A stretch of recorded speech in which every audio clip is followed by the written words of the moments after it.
O cargo é comentário entre a população de São Joaquim da Barra.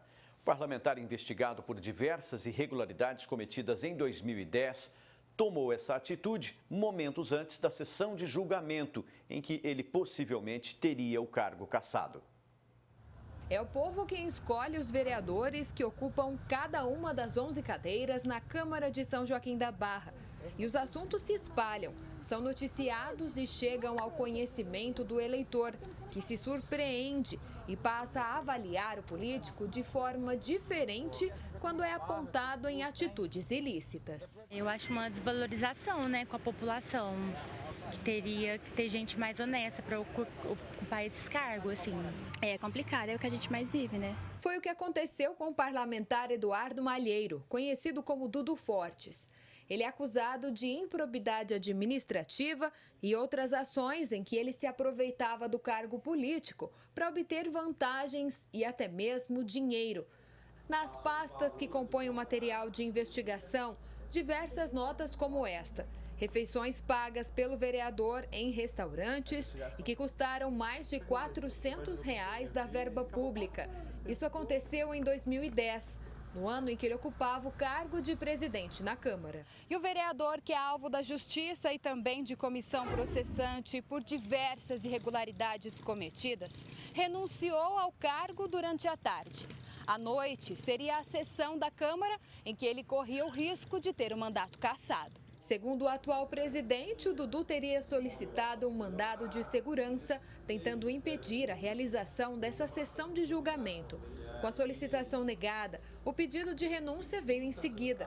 Por telefone, Dudu informou que tomou essa medida pensando na família e justificou perseguição política. Sabendo já do posicionamento da maioria dos vereadores que ele seria cassado, então acredito que ele tem renunciado para evitar a realização da sessão e um constrangimento que talvez ele sentiria. Com a renúncia, o final da comissão na Câmara.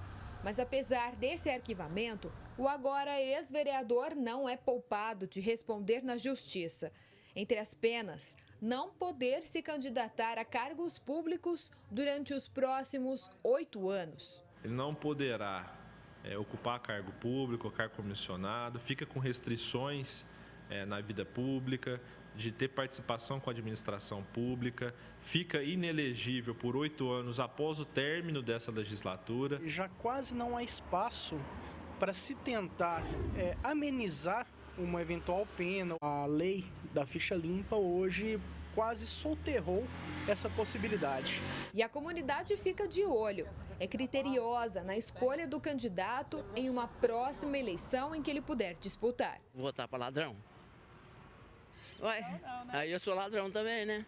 Ainda tem gente que vota porque não tem, entendimento, né? Eu não votaria, né? Mas acaba acontecendo muito. O eleitor ele tem que observar bem se o candidato ou aquele mandatário tem um histórico de situações graves. O advogado que atua na área do direito político fala sobre a responsabilidade do vereador em fiscalizar toda a cidade e até mesmo o que acontece no dia a dia da Câmara e dos outros parlamentares. São pessoas que detêm o poder de falar pelo povo e o povo quer que a coisa seja fiscalizada e principalmente seja trabalhada com transparência no poder público. É dever nosso e desejo da sociedade que a política ela passe por uma limpeza, seja feita a justiça que o povo espera no sentido de ter uma conduta honesta, uma conduta límpida.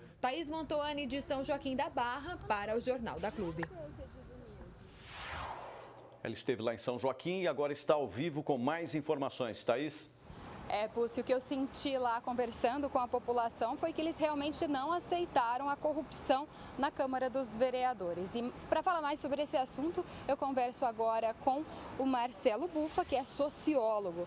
Professor, de que forma pode ser avaliada a renúncia desse vereador, que aconteceu momentos antes da audiência de julgamento em que ele possivelmente teria o mandato cassado? Boa tarde. Boa tarde, Thaís. Boa tarde, audiência da Clube.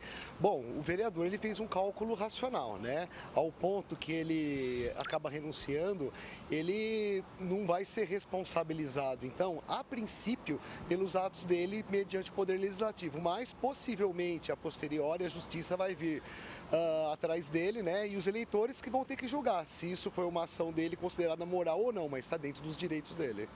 E entre as evidências das irregularidades cometidas por ele, as notas de restaurantes com os valores abusivos. E isso pode ter provocado um rombo nos cofres da Câmara.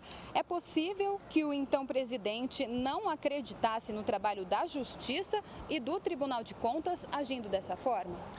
Bom, existe uma certa banalização de algumas questões ligadas à corrupção no Brasil, tá? Mas, dada a atual conjuntura, eu acho muito difícil o vereador não ter acreditado que ele, né, poderia passar ileso a esse processo, tá? Mas agora quem vai poder mostrar é a justiça de fato. O importante é a justiça ir atrás, né, para apurar os fatos, né, se houve realmente essas irregularidades. Mas, ao que tudo aponta, ele vai ter que pagar por isso.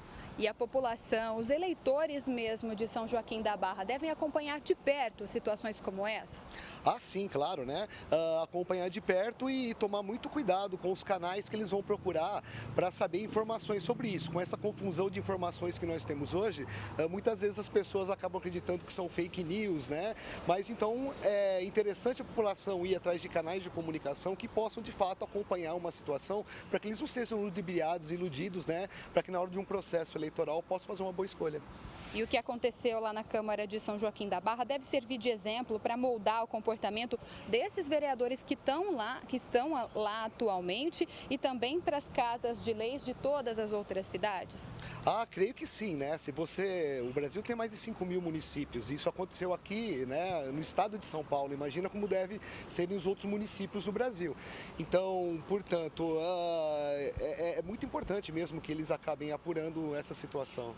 Muito obrigada pela sua participação aqui no Jornal da Clube e daqui a pouco eu volto para falar sobre os gastos que podem ser considerados abusivos nos gabinetes dos vereadores aqui de Ribeirão Preto. Paulo Pucci. Obrigado, Thaís.